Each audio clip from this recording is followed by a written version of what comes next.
With the new school year approaching, we all want to give our students the best start possible. But here's the thing, it's not just about the new supplies, the latest tech, or even enrolling in tutoring programs. The real game changer is how we as parents, caregivers, and educators can support the students' love for learning. We're talking about being the student's first learner, showing curiosity, asking questions, and help making learning fun. So in this video, I'll share 3 research-based ideas that will help you make the school year the best yet.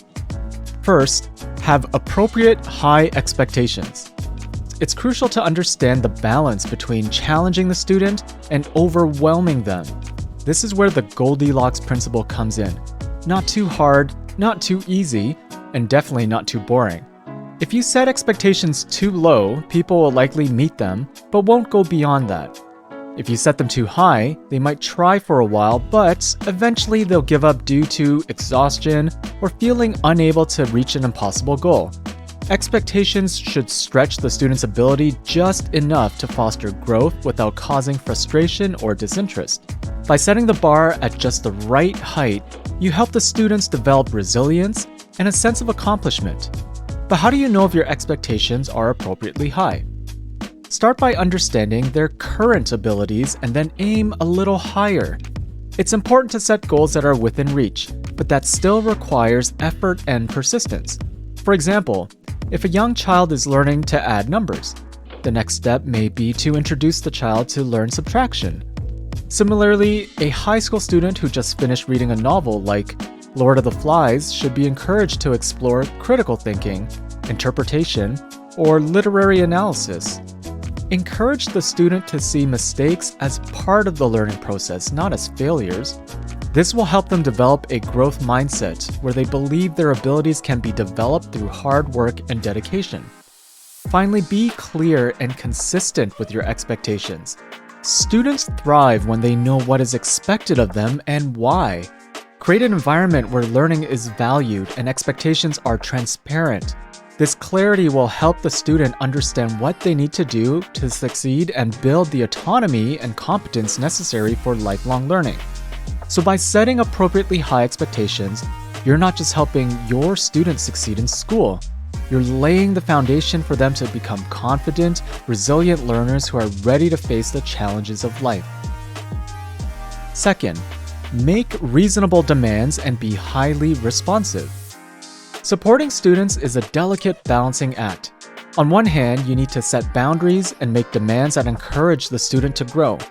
On the other hand, you must be attuned to their needs, providing the right level of support and understanding when they need it most. For parents and caregivers, let's talk about the concept of making reasonable demands. Parenting experts often discuss 3 broad styles of parenting: permissive, authoritarian, and authoritative, or what we like to call reasoning parenting. Reasoning parenting strikes the perfect balance. It involves setting clear rules and expectations while also respecting the student's thoughts, feelings, and autonomy.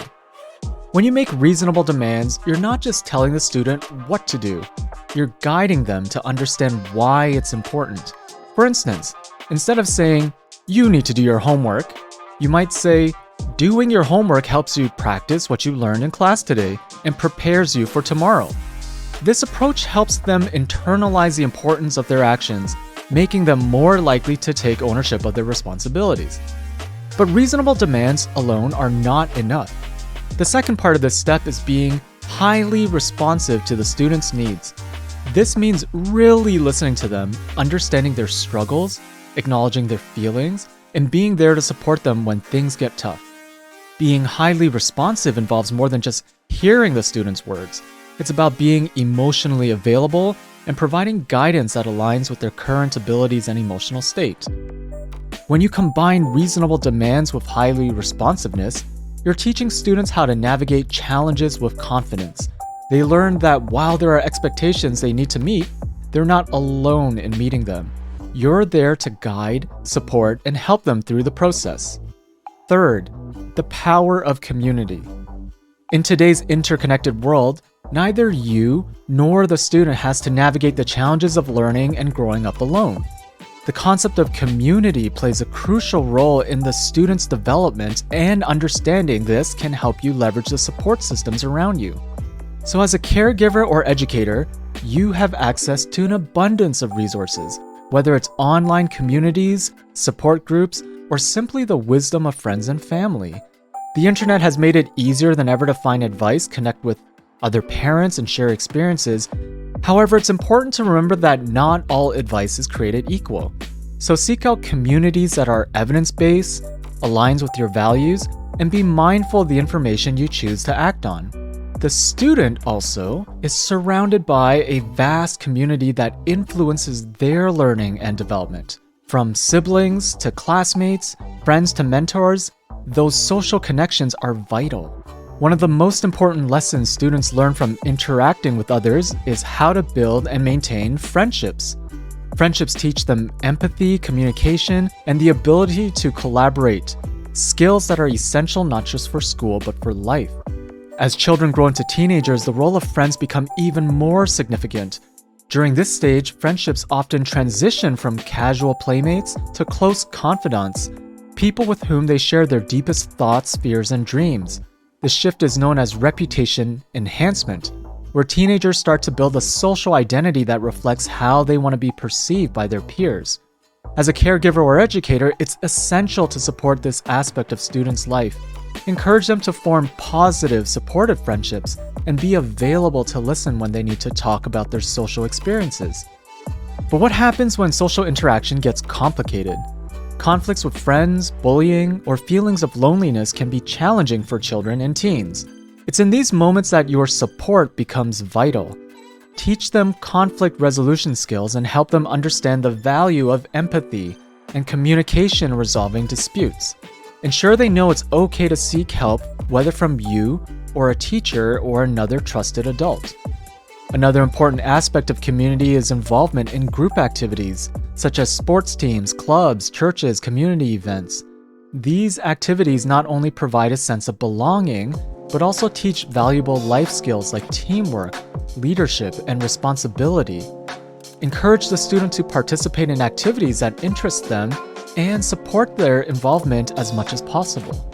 Finally, remember that you as a parent or educator are not alone in this journey. Building and maintaining your own support network is just as important, whether it's sharing your experiences with other parents and caregivers or seeking advice from teachers.